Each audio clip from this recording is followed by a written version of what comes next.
ये औरत है कुदरत का अनमोल तोहफा, ये ममता का सागर, मोहब्बत का दरिया है। हर नस्ल हर देश पर कर्ज इसका बनाया गया, त्याग को फर्ज इसका।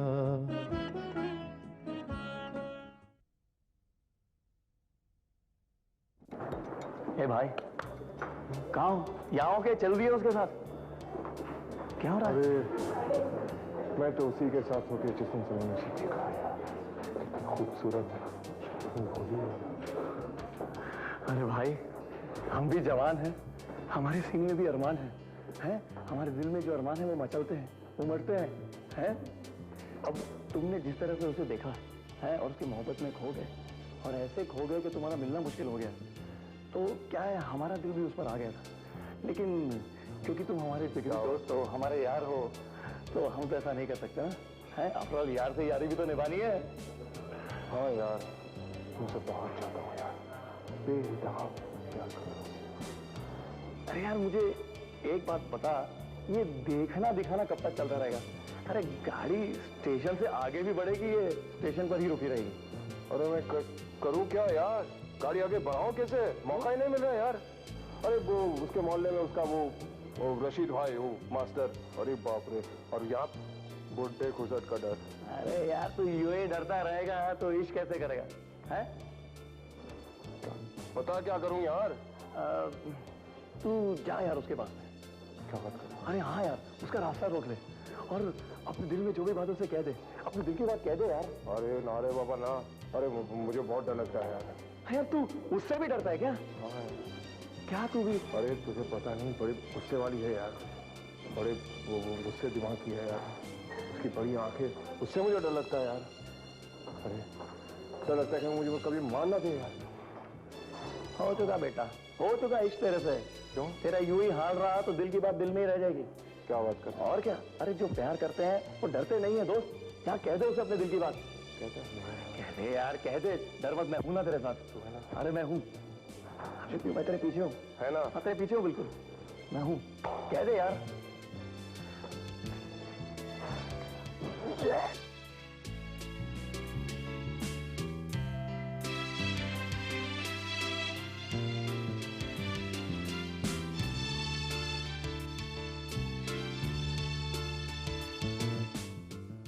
क्या बात है, इस तरह मेरा रास्ता क्यों रोका तुमने? नहीं मतलब रास्ता नहीं रोका मैंने, बस यही कहना चाहता हूँ कि मैं तुमसे। मुझसे? मतलब मैं तुमसे। मुझसे क्या? क्या बताऊँ, मैं तुमसे मोहब्बत करता हूँ। मैं तुम्हें दूसरे लड़कों से मुख्तलिफ समझती थी, मगर क्या फर्क है उन आवारा लड़कों में और तुम में, जो लड़कियों के पीछे सीटियां बजा बजा के घूमते हैं। मगर एक बात याद रखना, मैं उन लड़कियों में से नहीं हूं जो सर झुकाकर लड़कों की बदतमीजियों को बर्दाश्त कर लेती। आखिर कैसे जुर्रत हुई तुम्हें मुझसे ये सब कहने की? तुम्हारी इस हरकत को अगर कोई देख लेता, शायद तुम्हें तो अपनी इज्जत का कुछ ख्याल नहीं, मगर मैं तो बदनाम हो जाती। नहीं, मेरा हरगिज़ ये मतलब नहीं। तो क्या मतलब था तुम्हारा? क्या तुम नहीं जानते कि मेरे माँ बाप नहीं हैं? मेरे भैया भाभी मेरे पढ़ाई का खर्चा उठा रहे हैं। उन्होंने एक बच्चे की तरह मेरी परवरिश की है। अगर उन्हें तुम्हारी इस हरकत का पता चलेगा तो क्या गुजरेगी उनके दिल पर? क्या तुम यही चाहते हो कि मेरी पढ़ाई छूट जाए? तुम मुझे गलत समझ रही हो, मेरा हरगिज़ ऐसा कोई मतलब नहीं था। लेकिन जो बात मैंने तुमसे कही वो सच है फरीदा, मैं तुमसे बहुत बहुत प्यार करता हूँ। देखो तन्वीर, ऐसी बातें किताबों और फिल्मों में अच्छी लगती हैं। तुम एक अमीर माँ बाप के बेटे हो, तुमने जिंदगी का वो रुख नहीं देखा जिसमें दुख होता है, तकलीफें होती हैं। मोहब्बत एक एडवेंचर है तुम्हारे लिए। मैं एक गरीब लड़की हूँ और मुझे कोई शर्मिंदगी नहीं अपनी गरीबी पर। बस इतना याद रखना कि गरीब का सरमाया उसकी इज्जत होती है।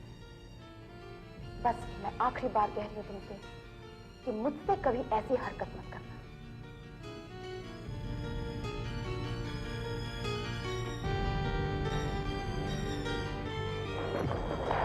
तनवीर, मुबारक हो, तेरी मोहब्बत तो कामयाब हो गई यार। वो हाथ जो इस गाल पर पड़ा है, इस बात का सबूत है कि उसने तुझे अपना दिल दे दिया यार। अरे यार, ये तमाचा उसकी मोहब्बत का पहला तोहफा है। नहीं यार, मुझे तो लग रहा है वो वाकई मुझे बहुत नफरत करती है। अरे यार, नफरत ही मोहब्बत की पहली सीढ़ी है। हम सब सुन रहे थे उसकी बातें। चल यार, चल तू टेंशन मत कर, चल यार फिल्म देखते हैं, चल पिक्चर देखते हैं। छोड़ यार ये सब बातों को, क्यों टेंशन करता है?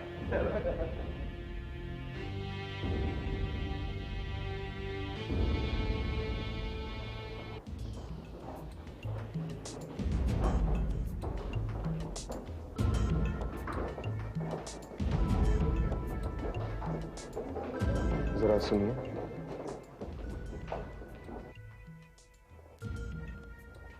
क्या बात है? दरअसल मैं आपसे माफी मांगना चाहता था। किस बात की? उस हरकत की जो मैंने कल की थी, अचानक आपको रोक लिया। चलो, आपको एहसास तो हुआ अपने उस बात का। फरीदा जी, मैं रात भर कल सो नहीं पाया। क्यों? हर पल, हर घड़ी उस तुम्हारी ही सूरत आ रही थी मेरी नजरों के साथ।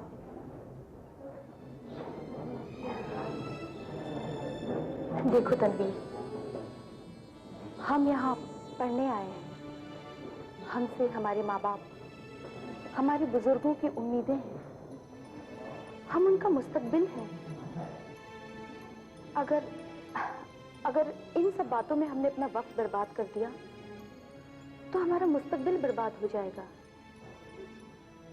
हमारे बुजुर्गों की उम्मीदों का खून हो जाएगा। और मैं दिल से मजबूर हूँ। क्या बताऊं, मैं वाकई तुम्हें बहुत प्यार। देखो तनवीर, ये दीवानापन है। हाँ, ये दीवानापन है ये। और इस दीवानेपन का जिम्मेदार तुम। फरीदा, मैं उन लड़कों से नहीं हूं जो प्यार को एक एडवेंचर समझे, जो लड़कियों की जिंदगी के साथ एक खिलौने की तरह खिलवाड़ करे। औरत की इज्जत बहुत अहमियत रखती है मेरी जिंदगी में। मैंने तुझसे बहुत मोहब्बत की, बेपनाह मोहब्बत की।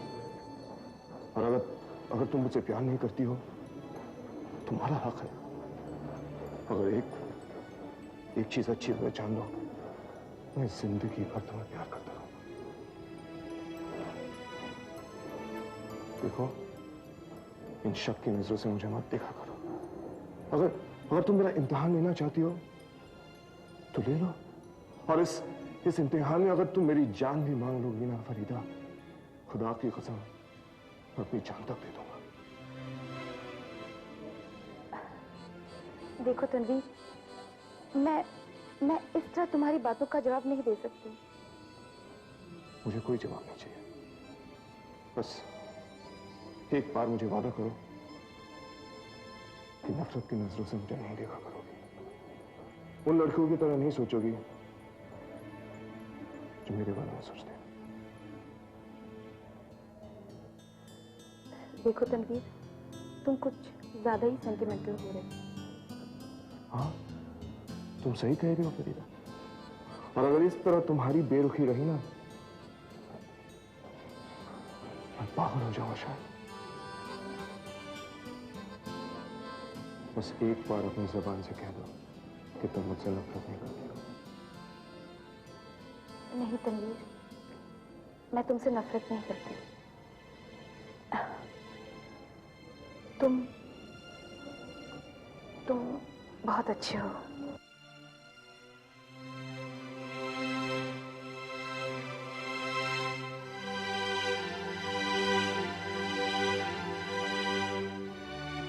प्रगति, तनवीर की दीवानगी बढ़ती गई और मैंने भी उसकी दीवानगी के आगे अपने हथियार डाल दिए। अब वो मुझे भी अच्छा लगने लगा था। मैं भी मोहब्बत करने लगी थी उससे, मगर शर्म के मारे मैं उसका इजहार नहीं कर सकी। तनवीर मुझे रोज मिलता, वो रोज मुझे नई ख्वाबों की दुनिया में ले जाता। बस यही कहता था वो कि पढ़ाई पूरी होने के बाद मुझसे जरूर शादी करेगा, मगर इसकी नौबत नहीं आई। तनवीर के वालिद पुलिस में अफसर थे, पता नहीं कब उनका तबादला हो गया। मुझे पता ही नहीं चला कि कब मेरा तनवीर मुझसे जुदा हो गया। और फिर मेरी जिंदगी में वो वक्त आया जो मेरी बर्बादी का वजह बना। घर के हालात तो खराब थे ही, अपने भैया और भाभी की हालत देखकर मैंने सोचा नौकरी करूं। और फिर मेरी जिंदगी में जब्बार आया, जो मेरी जिंदगी में तबाही का पैगाम लेकर आया। वो मुझे नम्रता के पास ले गया, और नम्रता ने मुझे क्या बनाया वो तो तुम जानती ही हो।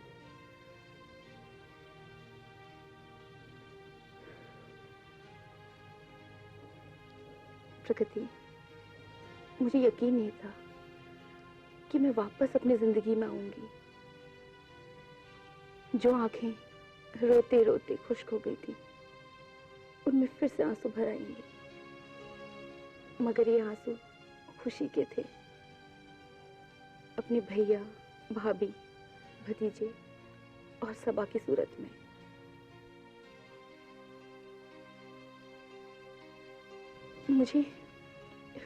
मुझे अपनी बर्बादी और तबाही का एहसास ही नहीं रहा।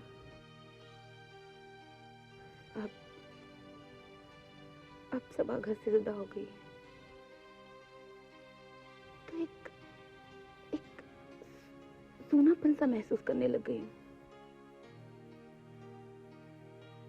प्रगति, एक मुद्दत के बाद मेरी यादों का जख्म हरा हुआ है।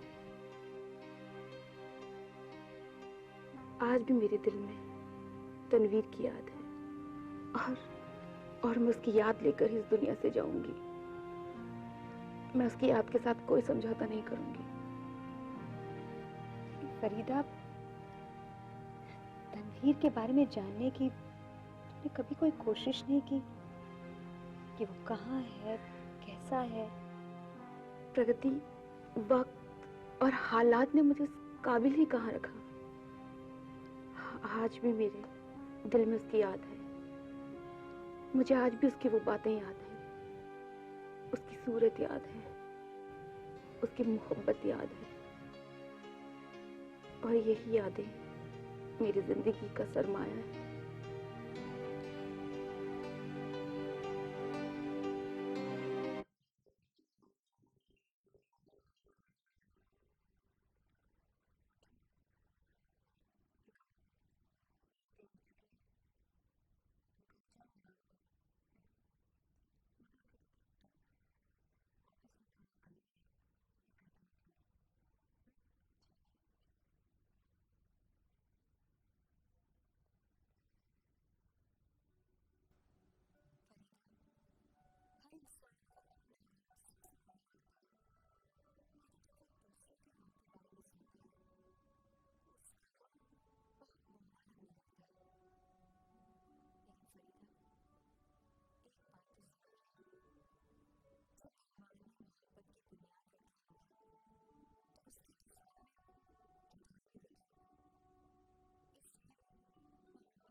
ठाकुर साहब, आओ संजय आओ, मैं तुम्हारा ही इंतजार कर रहा था। नमस्ते सर, कहिए कहिए।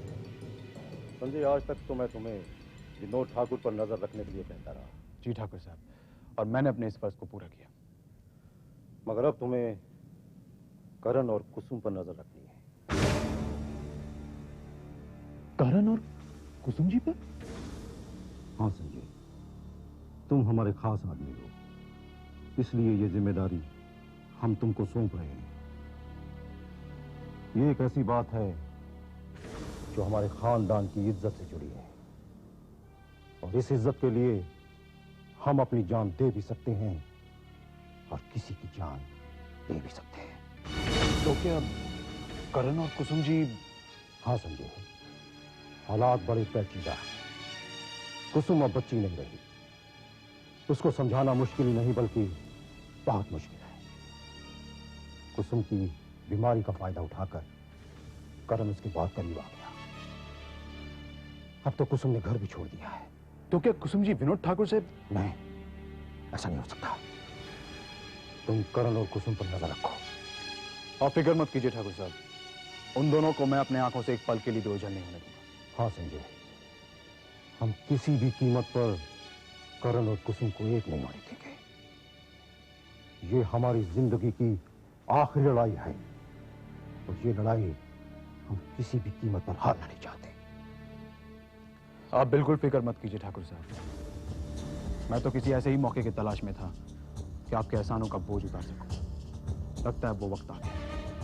मैं चलता हूं ठाकुर साहब। किसी चीज की जरूरत हो तो संकोच मत करना। ठाकुर साहब, आपकी छत्र छाया मेरे सर पर रहे, इससे ज्यादा मुझे और कुछ नहीं चाहिए। मगर इस बात का ध्यान रखना, ये काम बड़ी सावधानी से होना चाहिए। ठीक है ठाकुर, मैं चलता हूं।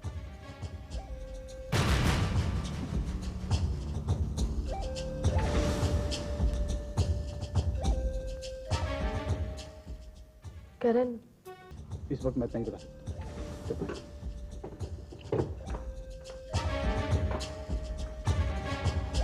कुसुम, मुझे लगता है कि ये शख्स हमारे दुश्मनों को और उनके इरादों को अच्छी तरह से जानता है। तो इसका मतलब ये हुआ कि हम दोनों की जान खतरे में है। हो सकता है कुसुम, मगर घबराने की कोई बात नहीं। जब तक मैं तुम्हारे साथ हूं, इस दुनिया में कोई तुम्हारा कुछ नहीं बिगाड़ सकता। और यही बात मैं तुमसे कहना चाहती हूँ करण,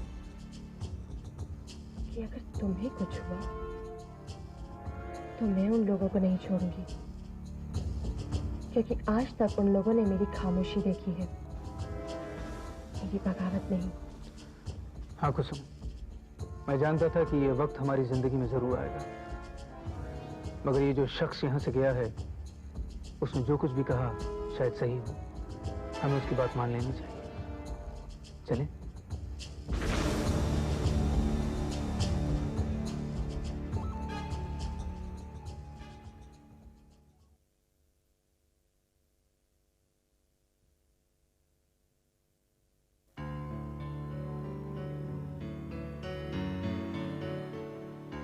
देखो, इन साहब को फौरन अंदर भेज दो। जी।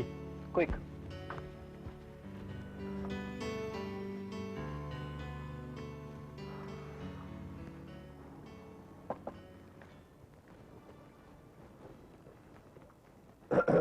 एक्सक्यूज मी सर, दरअसल मेरा नाम तनवीर अहमद है। तनवीर अहमद, नाम कुछ पहचाना सा लगता है। हाँ, क्यों नहीं। अजीत से अजीत साहब जो बन गया, छोटे मोटे लोगों को थोड़ी याद रहेगा। अबे तनवीर, क्या बात है, इतने सालों बाद। कॉलेज के बाद तुझे आज देख रहा हूँ और बिल्कुल तू वैसा ही है। तू भी कहाँ चेंज हुआ यार। सच? और क्या। तुझे अंदर आने के लिए इजाजत देने की क्या जरूरत है? अरे इजाजत किस कम्बख्त ने मांगी, मैं तो यूं ही कार्ड भेज के तुझ पे रोज झाड़ा था यार। अच्छा, that's good। चल बैठ, तुझसे बहुत सारी बातें करनी है। मैं तेरे लिए कॉफी मंगाता हूँ सबसे पहले। नहीं यार, कॉफी वॉफी नहीं, मुझे चाय पिला दे। चाय? लेकिन तू तो कॉफी पीता था, ये बदलाव कब से आ गया? अब छोड़ ना, चाय पिला देना यार। Sure, okay. हाँ सुनो, अंदर 2 बढ़िया चाय भेज देना।